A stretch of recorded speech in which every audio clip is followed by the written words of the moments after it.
Assalamualaikum warahmatullahi wabarakatuh.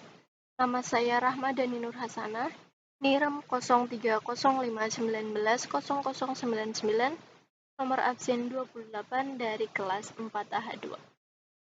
Untuk melengkapi tugas UTS, mata kuliah pertanian organik, di sini saya akan menjelaskan materi tentang pengelolaan lahan organik.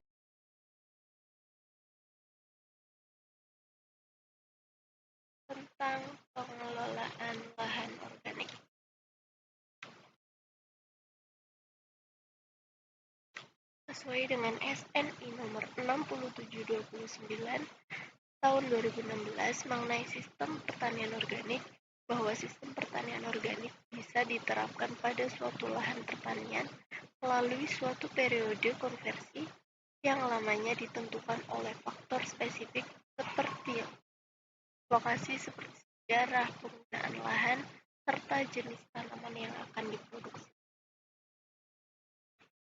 Kemudian ada prinsip produksi pertanian organik harus telah diterapkan pada lahan yang sedang berada dalam periode konversi dengan ketentuan sebagai berikut.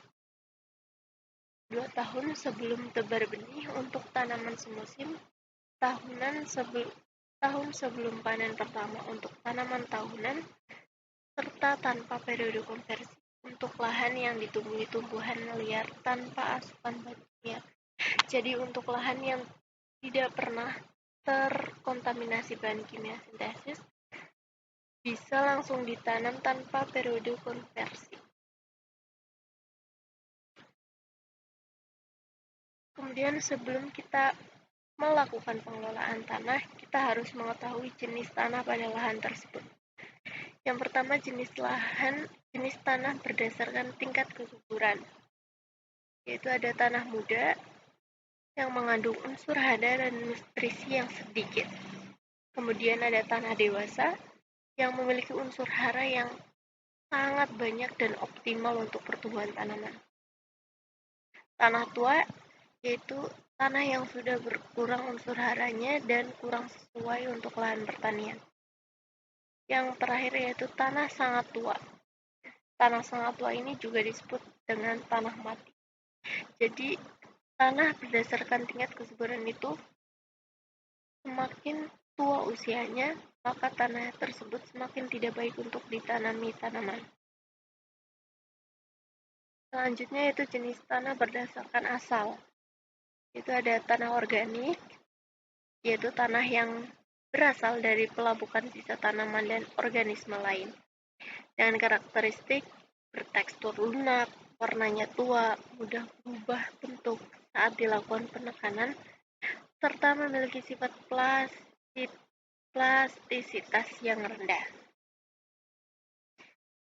Yang kedua yaitu ada tanah anorganik. Tanah anorganik ini berasal dari pelapukan batuan yang terbentuk secara kimiawi maupun fisik. Contohnya adalah tanah liat, tanah entisol, oksisol, ultisol, dan lain sebagainya. Karakternya yaitu berwarna hitam pekat, kecoklatan, merah bata, kuning, atau putih. Yang ketiga yaitu jenis tanah berdasarkan proses pembentukannya.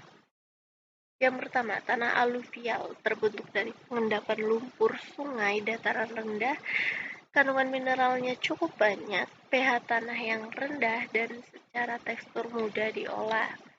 Yang kedua yaitu tanah vulkanis terbentuk dari letusan gunung berapi.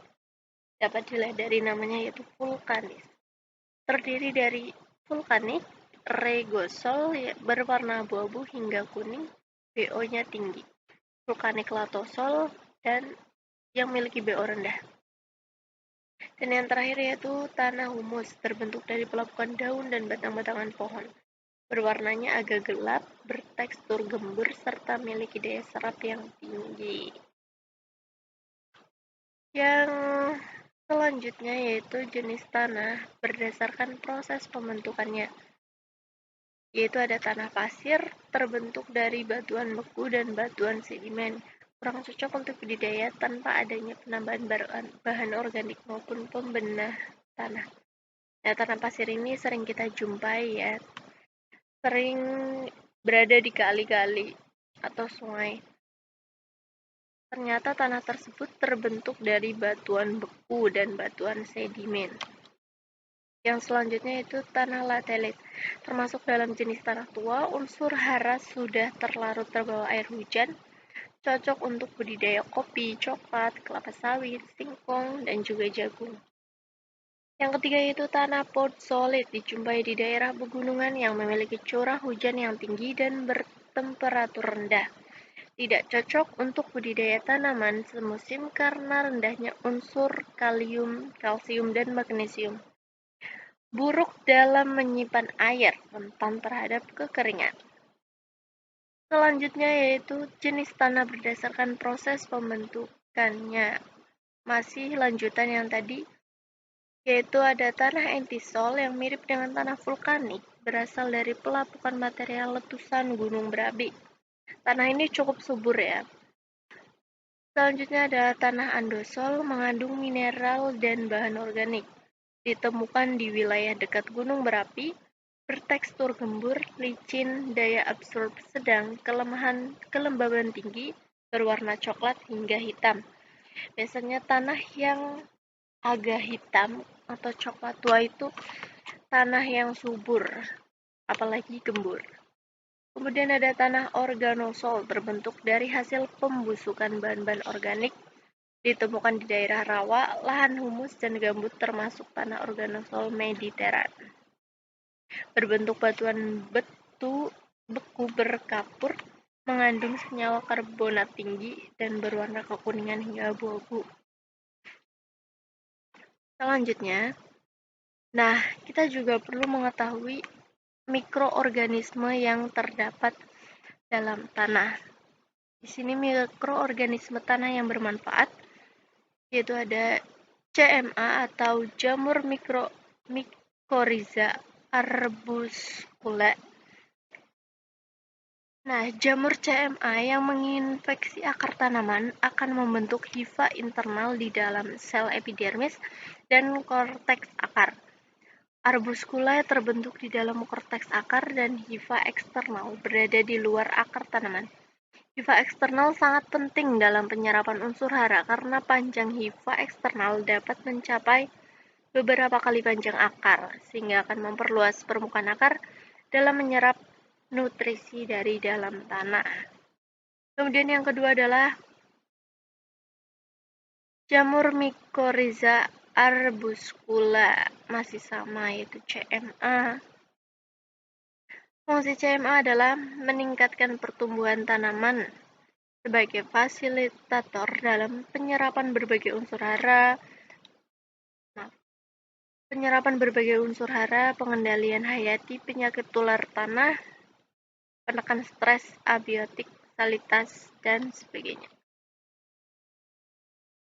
Selanjutnya yaitu bahan organik tanah. Selain mikroorganik dalam tanah, kita harus mengetahui juga bahan organik dalam tanah. Menurut Konowa, ini pengertian bahan organik menurut Konowa ya.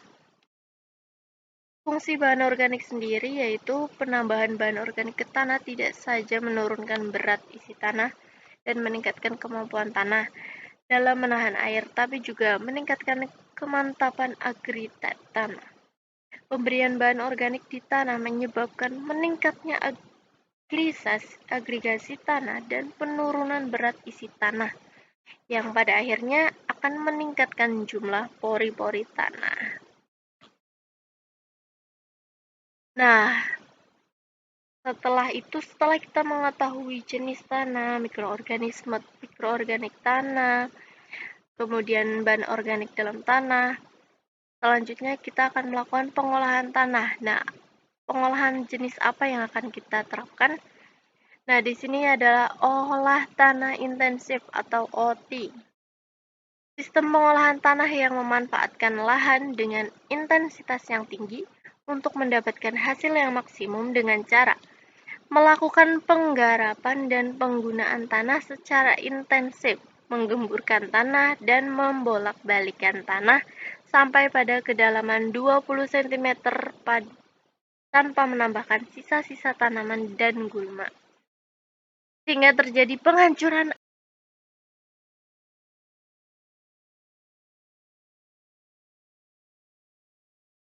Selanjutnya yaitu ada olah tanah konservatif atau OTK. OTK itu adalah sistem pengolahan tanah dengan menggunakan tanaman atau tumbuhan dan memanipulasi gulma atau sisa tanaman sebagai mulsa dengan cara sedemikian rupa sehingga dapat mengurangi laju erosi dengan cara mengurangi daya rusak hujan yang jatuh dan aliran permukaan, mengutamakan konversi tanah dan air.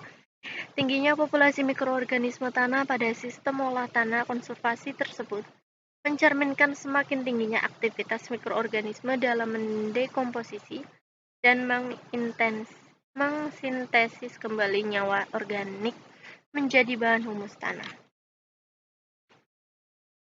Nah, apa aja sih kelebihan penerapan sistem OTK ini? Kalau sistem OT itu sistem yang sudah biasa sering kita lihat para petani menggunakan sistem OT, di mana sawah itu dibajak dengan membalikan tanah, itu biasanya dengan pembajakannya. Nah, untuk sistem OTK ini cukup jarang digunakan oleh petani. Dan mari kita lihat kelebihan penerapan sistem OTK ini. Yang pertama yaitu menghemat tenaga dan waktu, meningkatkan kandungan bahan organik tanah, meningkatkan ketersediaan air dalam tanah, mengurangi erosi tanah, memperbaiki kualitas air, meningkatkan kandungan fauna tanah, kemudian menghemat penggunaan bahan bakar dan memperbaiki kualitas udara. Sangat banyak sekali kelebihan sistem OTK ini. Nah, sebetulnya apa sih sistem pengelolaan lahan yang sesuai dengan SNI? Sistem pengolahan lahan yang sesuai SNI yaitu penyiapan lahan dengan cara pembakaran itu dilarang, karena itu dapat mematikan bahan-bahan organik yang ada dalam tanah. Yang kedua, harus dilakukan usaha pencegahan degradasi lahan. Harus dilakukan pencegahan erosi, salinitasi, dan lain sebagainya. Yang ketiga, kesuburan dan aktivitas biologi tanah harus dipelihara dan ditingkatkan. Nah, caranya bagaimana? Caranya yaitu dengan penanaman kacang-kacangan atau legum, pupuk hijau, atau tanaman berakar dalam melalui program rotasi tahunan. Yang kedua, mencampur bahan organik ke dalam tanah baik dalam bentuk kompos maupun kotoran hewan.